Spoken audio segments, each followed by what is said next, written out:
Get ready. It's time for the Idaho Podcast with your host, Danny Ventura.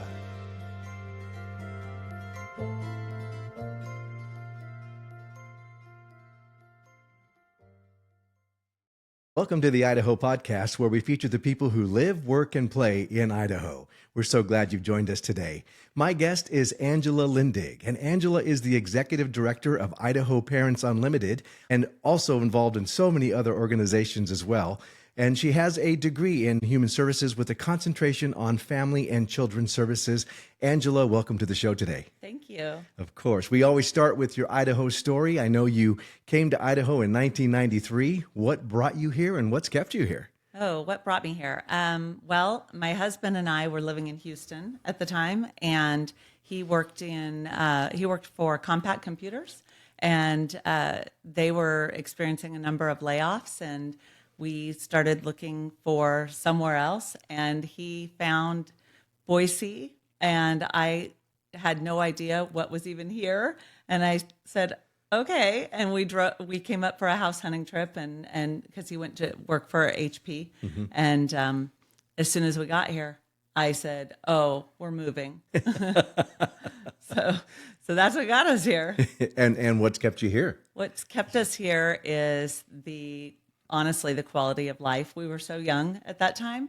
Mm-hmm. We didn't have any kids at that time. We were just actually celebrating our first anniversary, and we knew we wanted to have kids, and we wanted to raise kids in a beautiful, safe, healthy environment. And it's beautiful here. It really is. Yeah. And the people are incredible as well. People are great. Yeah. You began work in disability advocacy shortly after the birth of your first daughter, mm-hmm. Who was diagnosed with an ultra rare genetic condition. Yes.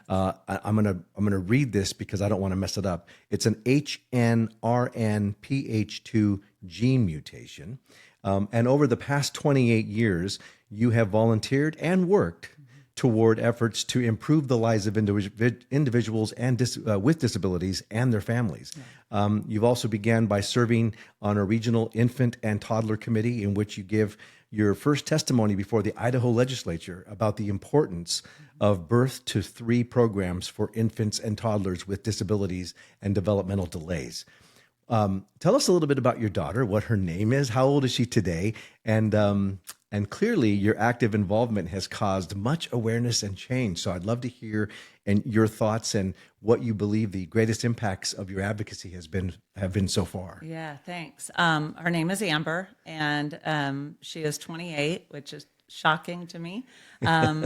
Let's see. You talk about that infant toddler program. So that was really where things started, right? We knew she wasn't developing typically. So we got her into these early services, intervention services. And there were people somehow that knew, it was about, this girl's got a big mouth. Let's get her talking. So they put me in front of the legislature to give testimony on the benefits of these services for her. And I didn't have a clue what I was doing. And when I got there, it was so intimidating. And I really just never wanted to do it again. But I realized at that moment, when you're really helping people see the value of something and you want others to not have to reinvent the wheel, you're willing to put yourself out there again and again. And I was just so far out of my comfort zone over and over and over that I just wanted to make it better for the next family. Somehow, you don't change somebody else's journey. You're all going to go on your own journey. But if you can stop people from having to go down a bumpy path, then it's worth it. Mm-hmm. I've been moved in and out of my own comfort zone over and over, not intentionally, but that's what keeps helping other people. Mm-hmm. So I think you're incredibly humble because I believe you've done a tremendous amount in the 28 plus years you've been doing this. And I would love to hear more about, again, some of the impacts you've made just through the advocacy you've been a part of. It's always, it seems to me, the resistant leaders, such as yourself at first, who didn't really want to go speak in front of the legislature, but yet for some reason, through God or your higher power, right? You were given the strength to do it, and you became the voice, even though you might have been hesitant, but it's the accidental advocacy, right. And the impacts are great, both personally, professionally, and with other people. And there are sometimes you don't even know what those impacts are. But my daughter didn't have a diagnosis until until her official diagnosis didn't come until 2020, that gene mutation that you read off. So early on, it was about finding other people. And advocacy takes a lot of different shapes and forms. And so in the beginning, it was talking about the good things that were here, because we found access to interventions and services, and then ultimately other people that started the whole journey. But ultimately, there's other impacts. So that I think we'll talk about a little bit more, but I got moved into this role of developing a playground, which we'll talk about, and then going to work for the company that I now work for, and getting to have this ability to help people and change lives every single day for the last 15 years. So that I've been working in that environment. The impacts too are just helping families know that they can advocate for themselves, for their children, that you don't have to wait for other people to tell you what to do. You can actually go and create things yourself, and make it better for your kids and then for others. Right.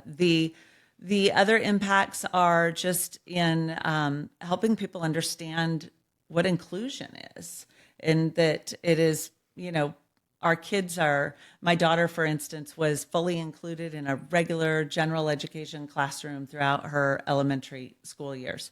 And people thought that maybe wasn't right or possible, that our kids with certain disabilities should be separated or segregated. And she, not only was it good for her, because in life, we don't segregate people. People are included.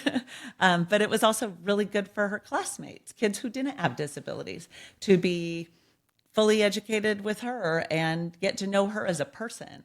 So, I mean, those are some of the impacts. Other impacts now, more recently, are just this, my strong belief that if you want access to genetic services and resources, you should have access to them. If that is important to you, to have a true diagnosis for whatever reason. For us, it was about long-term health, not knowing the real reason for her disabilities left us with unanswered questions. So I've had maybe a very personal campaign that I just want people to know that genetic diagnosis matters. And as a result of our work, I know of at least 3 other families who have come to me personally and said, okay, how did you do that at this age? And they have actually gone on to get diagnoses for their adult kids as well, where you just maybe lived with a generic diagnosis. Sometimes with her, the characteristics of her disabilities, you can frequently just have a diagnosis of autism or cerebral palsy, or developmental delays, or just intellectual disabilities. So to me, it was more important to have the full answers for her. And if I may be so personal, what of this particular gene mutation, what are some of the more specific characteristics, as you said? Yeah, so for her, she wasn't developing typically. She wasn't meeting those milestones. So it was, so she didn't take her first independent steps until she was a month before her 5th birthday. And so very low muscle tone. We call them inch stones instead of milestones. Okay. She meets those inch stones and they're exciting no matter when. But most of the kids with her disabilities don't have verbal language, or they may have limited verbal communication. Many, if they do walk, it might take much longer. Some don't. So there's both physical and intellectual disabilities. I always say, we hate to use functional labels, but we know that Amber functions between a 1 and 3-year-old level with 28 years of experience. So she definitely does know much more than a 1 to 3-year-old knows, because she's been here for 28 years. Right. And she will show us things she knows that we didn't know she knew, and that is always exciting. Mm-hmm. Yeah. Wow. She's joyful. Yeah. Yeah. I'm sure. That's incredible. You've later spearheaded an effort in partnership with the city of Meridian and St. Alphonsus Regional Medical Center, which you alluded to just a few minutes ago, to create Adventure Island, the playground, Idaho's very first universally accessible playground that's located here in Meridian Settlers Park. And you're celebrating your 20th anniversary this year in August. I believe the celebration's on August 24th. Tell us why this was so important to you to get established, and now 20 years later, and also share the details of your upcoming anniversary celebration. So again, that accidental advocacy, right? I'll tell you the story. So my husband and I were driving in the car to Minnesota. We used to drive. We're silly people that way, but we used to drive out to Minnesota. And we had 2 of our kids at the time. Amber was 3, Ryan was 2 in the back seat of the car. And so this tells you how old it was. I was reading a magazine. We didn't have our phones to be on. So I was reading a Family Circle magazine, and there was this article in there about this playground on the East Coast that had been built, and they highlighted this particular family that had 2 kids, one who had a disability and one who didn't, and they could both play on this playground. And I said, oh, look at this, wouldn't this be great if something was like this here? And that was kind of the end of it, except for I kind of hoped there are no new ideas, so surely it probably already existed, right? And then I started talking about it to see with others if it did exist, and people were saying, no, you should do that. I said, what do you mean you should do that? I'm a mom. I've got 2 little kids. I'm trying to get, through the day. It was a lot. It just kept coming back to me. And one day the Idaho Statesman ran an article just randomly that they picked up from the Associated Press on a playground that was universally accessible. And one of my good friends and next door neighbor happened to be, she did fundraising, and she came over, and I think they said that playground was something like $200,000, the one that was in the article. And she said, oh, we can do that. And I said, okay, we'll do that. And so we gathered a group of people around my kitchen table, people I didn't know. I cold called people. I just, anybody who thought somebody might be interested in this, we sat around my table, and former CEO of the YMCA here in town, Jim Everett, was at my kitchen table, and he said, let's dream big. And we did. We never looked back. And so it was a $1.2 million. Just $1 million over it what you wasn't 200,000, right? It was 1.2. And Tammy DeBeard was the on city council at the time for Meridian, and then later elected as mayor, and now retired. But she was at my table, and she had a solid interest in families and parks and places for recreation for people in Meridian. And so that's how it wound up here. So Amber was 8 at the time. When approximately? When we started the project, it was the year 2000. She was 4. Okay. But we started our efforts we were gearing up to begin fundraising in 2001. And then 9/11 happened, and it really put the whole thing on hold. You couldn't talk about playgrounds. It just didn't seem right at all. So we put everything on hold for about a year, and then got ramped up and started in again. And so the first main play structure, the largest play structure out there, was built in 2004, and that summer of 2004. And it was a community build, which means we had over 300 people come out and put it together by hand in one day. And it turns out it was one of the largest community builds ever done in the U.S. And we did that here. That's incredible. It was amazing. And so tell us about the celebration on the 24th of August that's coming up. So love to hear about that and share it with the listeners so that they want to attend and come Yes. support that. That would be amazing. Yes. So we are doing a resource fair, which we actually did at the 10-year anniversary as well. And so there are still right now opportunities for people to register a booth for a resource. We have room for a total of 40. And so there are still some of those available. And that is resources for families who are raising kids with disabilities. Again, this is all about, it's inclusive. Universal accessibility means it's accessible to everybody. Sure. And so whole families can go and enjoy. But the resource fair will be going on from 9 to 2, and the celebration, we'll have a few words. Former Mayor Tammy DeVeard will be there to say a few things, and there will be some music and good stuff going on.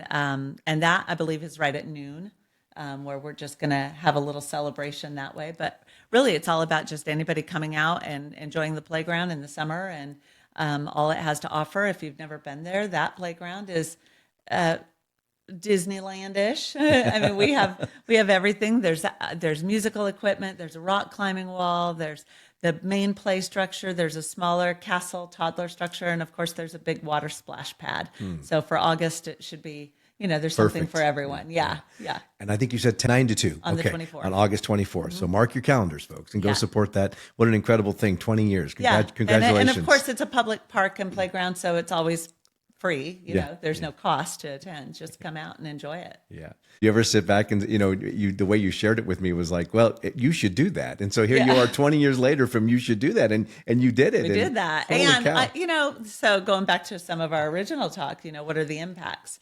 I mean, our hope, and we pulled together a committee of people. I get to be the name and the face and all of that, but really there were a lot of important people behind the scenes making that whole thing happen. One person doesn't make that happen. Right. So, but our hope was that this would not, to have to say it's a universally accessible. It should just be. Right. It should just be. And more and more and more, that's what we're seeing in our parks throughout the state of Idaho.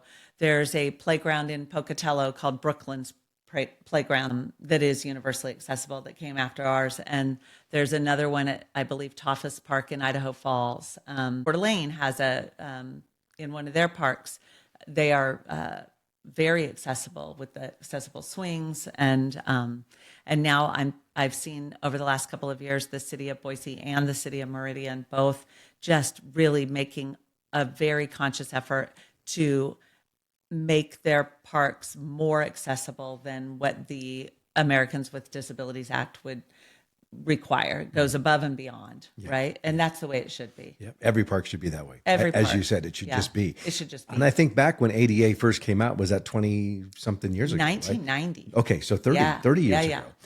You think about how many restrooms, even to this day, that are not ADA accessible. And you think, it's a restroom, for crying out loud. A restroom should be accessible to everyone. Everyone has to use the restroom. You would think that, and then that goes beyond that as well. I mean, you have people who need changing stations for adults who are not, who maybe are deal with paralysis or use wheelchairs.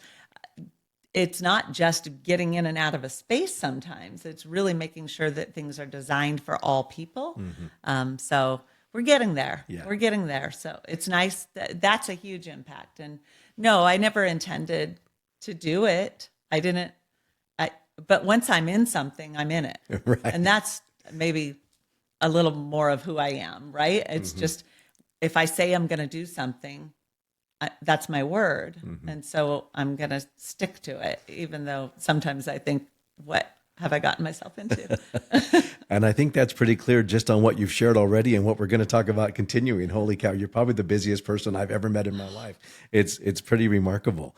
You began working for Idaho Parents Unlimited, iPool, as it is, as a parent education coordinator in 2009. And then in 2011, you took over as the executive director. And at the time, it was starting to kind of go south, failing a little bit? The nonprofit was failing? Oh, it wasn't starting. Oh, okay. It was sinking. It was sinking. It was a dumpster fire going down the river. You've seen, oh yeah, it was in terrible You decided shape. to take the helm of the Titanic. Yes, yes.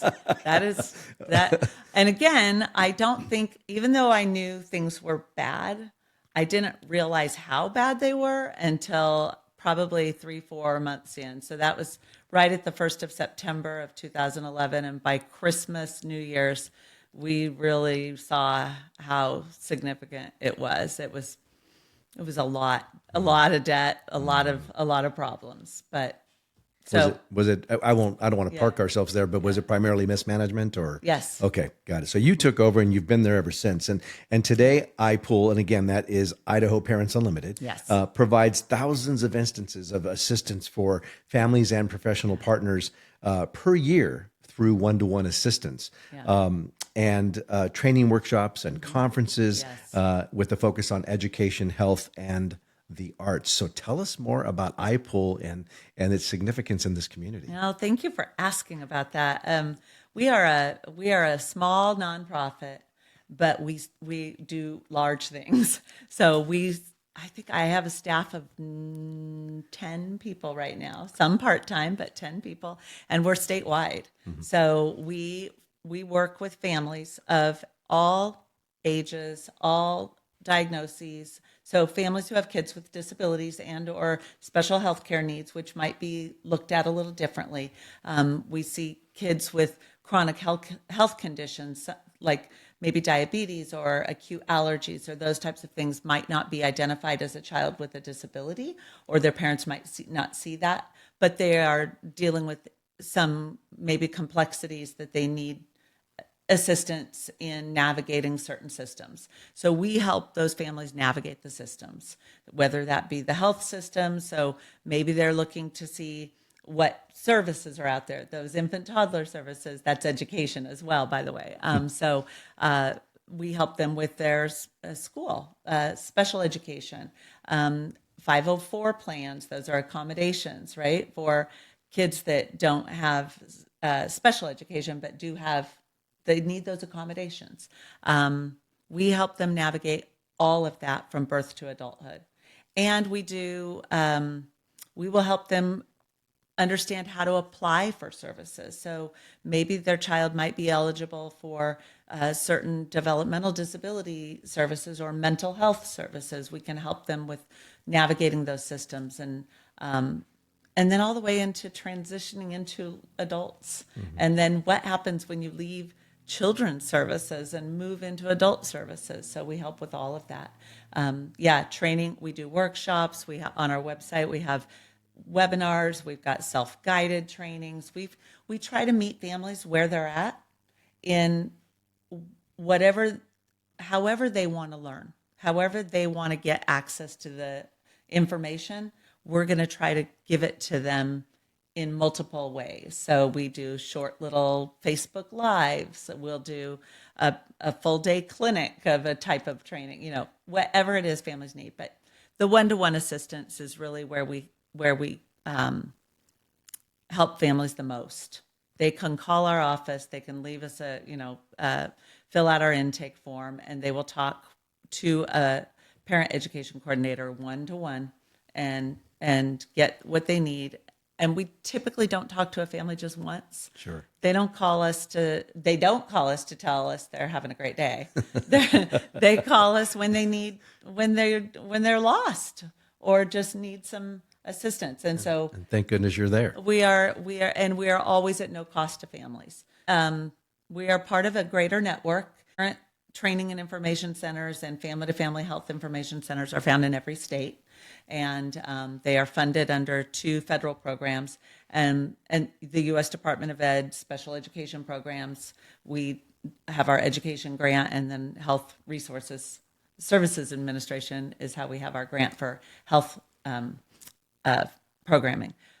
And then we have the arts, which sets us apart from all of the other parent centers.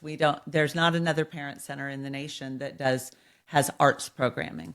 And so we do have a focus on, we do 2 things with our arts programming. One, we place teaching artists in schools and community centers throughout the state to make sure that kids with disabilities get access to the arts, the same as kids without disabilities. And then our second program is called Work of Art, and that is an employment skill building program. That is where the youth will work in teams of up to 12 kids with a lead teaching artist, and they will work on behalf of a community client. And so a client in an organization in the community will commission them to create a piece of art or some art for their organization. And then they get that hands-on experience of working with a company, and the company gets hands-on experience in working with kids with disabilities and seeing what's possible. And so it's really an amazing program. That's terrific. Yeah. And we've done that in partnership with our Idaho Division of Vocational Rehabilitation as our funding partner there. So it's all about getting kids thinking about employment as they become adults. That's cool. So you've been involved with iPool for 15 years total and 13 years as executive director. Yeah. What is your, I mean, one would say you've probably accomplished your vision, but what is your vision now being involved in the organization so intimately for 15 years? My vision, well, early on, the goal was to salvage the organization. And I actually left for a half a minute because I could see things going downhill, and I was very worried about just my own reputation. But I stayed longer than I should have, and the reason I came back and was willing to help try to salvage it was because this is so important to families. If we're not here, then what? If this organization doesn't exist and there is no one-stop shop for a family to go get accurate, up-to-date information on how to navigate the systems that impact their kids, then what? Where are we left? And then not to mention there's bigger systems advocacy that we work on collectively with other groups to make sure that services don't disappear. You know, we help families learn how to give testimony at the legislature. We help them know how to write letters, know the difference between your state policymakers and your federal policymakers, and, you know, really navigating these systems from the bigger picture. Some parents are, you know, we want them to bubble up and keep this going and just pay it forward. That is the long-term vision that because people there will always be a need for this type of service. And so you want to make sure that you've got people that are constantly, I guess, bubbling up as leaders. Kind of mentoring, if you will. Yeah. Mentoring the newer parents who are just facing this for the first Always. time. And if you've already walked that journey, why not help them along? And knowing how to do it effectively.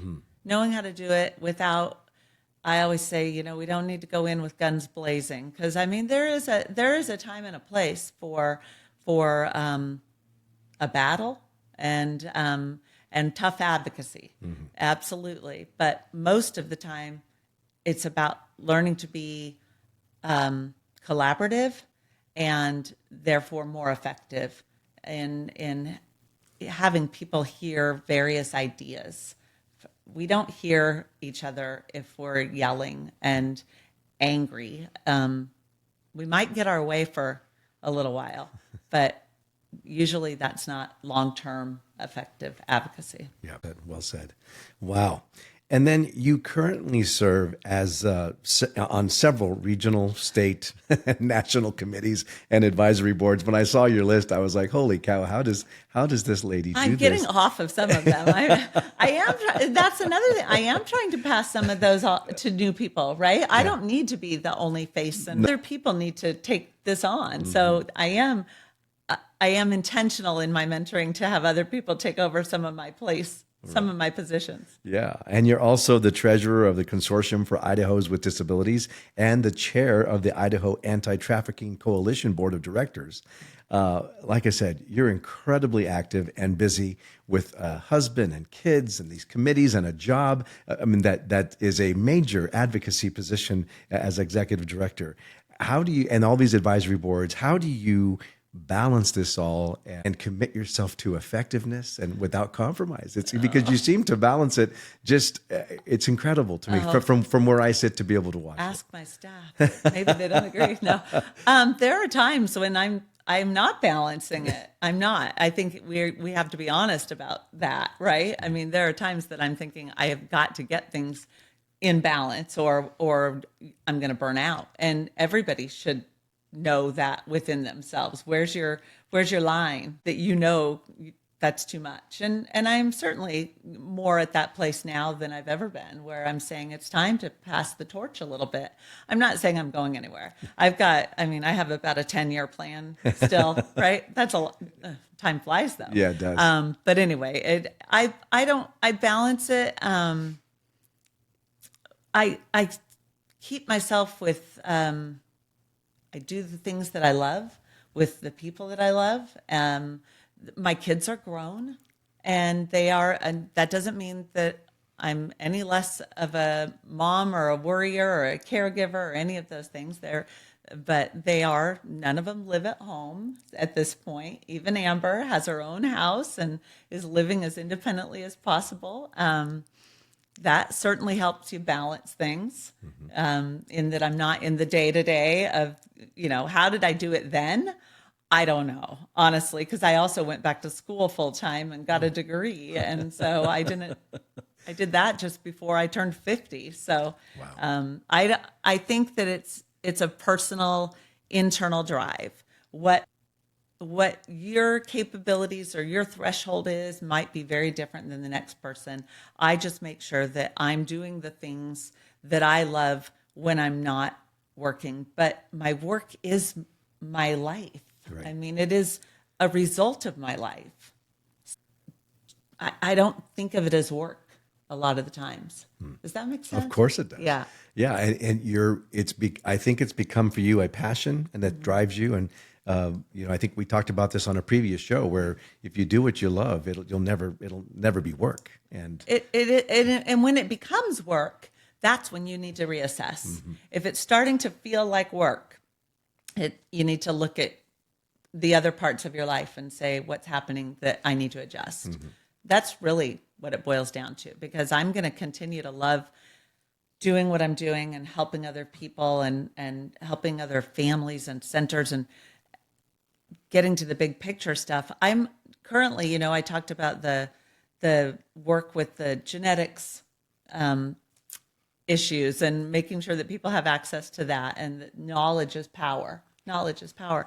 At the same time, I'm really hoping that I can demonstrate what is independent living. So when I brought up Amber and her living on her own, there are so many people that don't think that could even be possible. They think, oh, my child could never do this, not with their disabilities, not, they couldn't.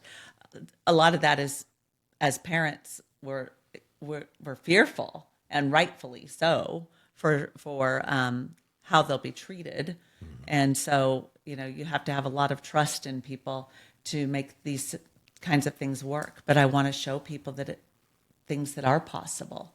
At 28 years old, she's living in her own house with a roommate. She has staff that are through her Medicaid supports, and that is something that I want people to know is possible.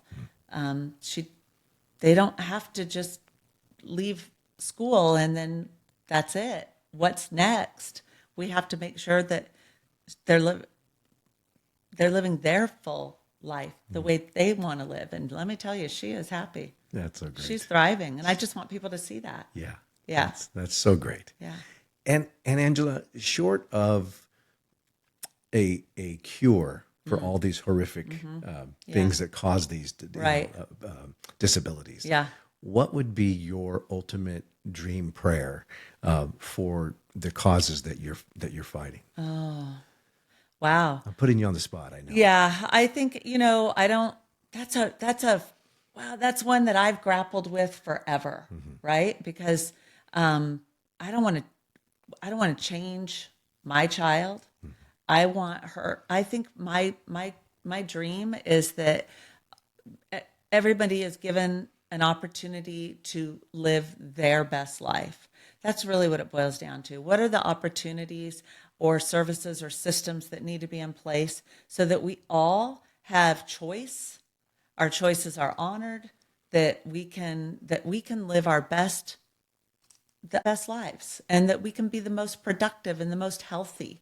As far as like the genetic conditions, yes, I would love to see that there are treatments right now. For the first time, we have in our little rare community of like maybe 150 total worldwide with this gene mutation that we know of, we do have a treatment that is about to start with our first patient.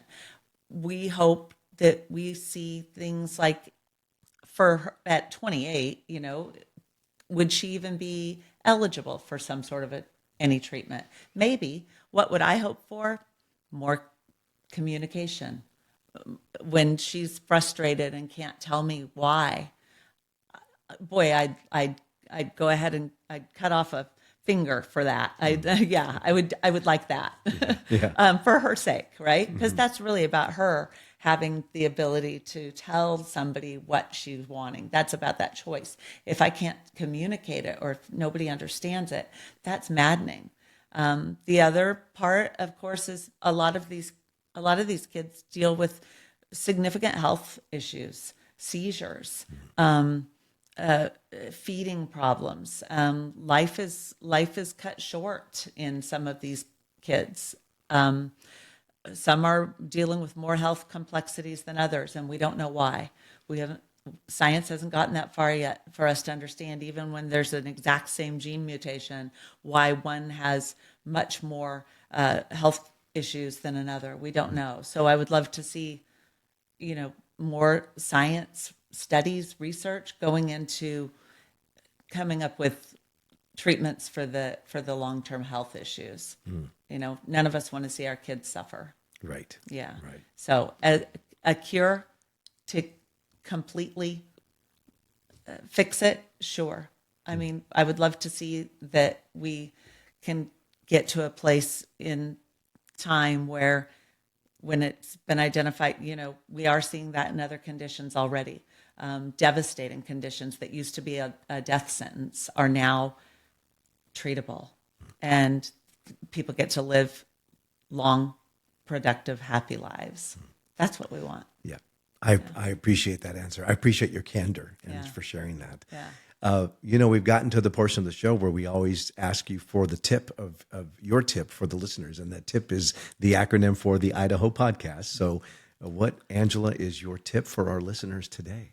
I started to say this a minute ago, and then I thought I'm gonna save this as my tip, but it's part of my balancing. And I've said this a lot. People who know me have heard me say this. I have learned that I need to surround myself with people that I trust and people who trust me. And that's my tip. You surround yourself with the people you trust and that trust you, and you'll find a way to balance this wild life. Yeah. It's when you're around people that you don't trust or don't trust you, things get messy, right? To keep that balance, you got to be around the people you're with your people. So simple yet so profound. I appreciate that very much. Thanks. Angela, what a pleasure it's been to have you on the show. I respected you before. I have such deep respect and admiration for what you do and what you've been doing and how you've committed your life to it. I just applaud that. And I also want to get involved and help a little bit because I need to help. I need to help. You're You know, creating awareness.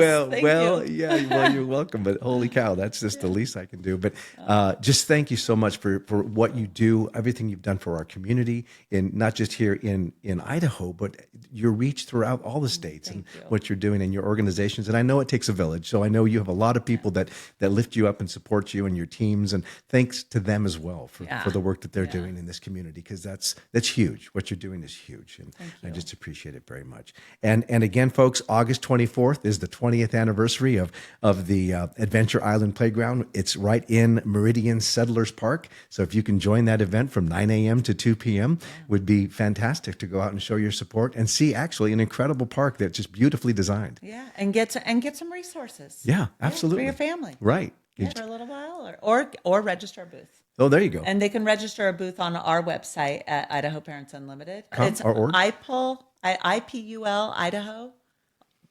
Okay, IPULidaho.org. Yeah, IPUL Idaho. Okay, and that's the best website, and we'll put that up on the screen as well. Yeah. Perfect. Thanks again, Angela. I appreciate it so much. And thank you for joining us today. I hope you learned a little bit about community with disabilities that needs assistance and needs to have our community surround them with love and support and encouragement. And if you can get involved, to ipulidaho.org and see how you can help. Thanks again for joining us. I hope you have a great week. Take care.